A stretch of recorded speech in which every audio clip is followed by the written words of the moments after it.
stuck on her. Her eyes don't leave her feet.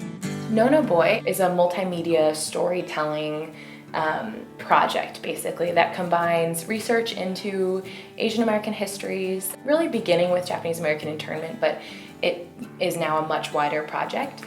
So it combines that research, those stories from the archives, from newspapers, from oral histories, and turns them into folk songs.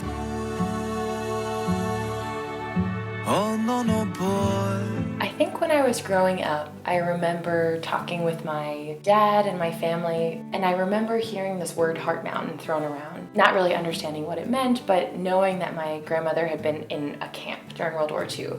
Good years on a mountain. So I decided to apply to PhD programs in American Studies and ended up at Brown. When I got to Brown, there was a group of graduate students who were working on Asian American histories, but also Japanese American internment more specifically. And so we organized a trip that was traveling from Phoenix, Arizona, up to Bainbridge Island off the coast of Washington State, where Japanese Americans were removed from during World War II. There were two musicians with us. One was also a graduate student, Julian, who was my colleague in No No Boy. So at different stops, we would play music, we would sort of like walk around and talk to who was there and just sort of see the way that history continued in these places.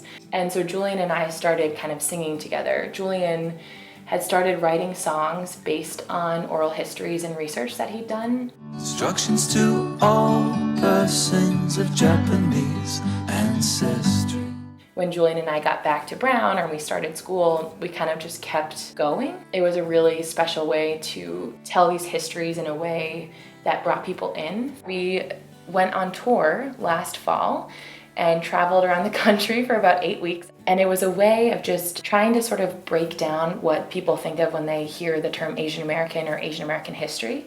A lot of the stories were just about like individuals, kind of quotidian daily life stories, but with very different characters than we're used to seeing. Idle Dragon Park, sitting watching do Tai Chi. So one of our friends described our music as giving you a nostalgia for a history you never learned.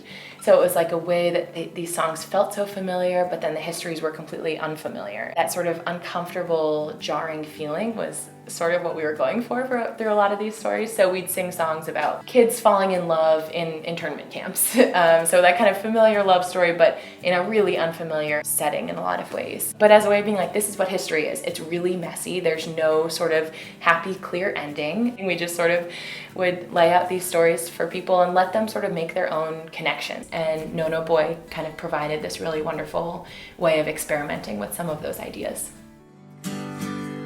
Young blood and old songs, we're dancing like two candles in the dark.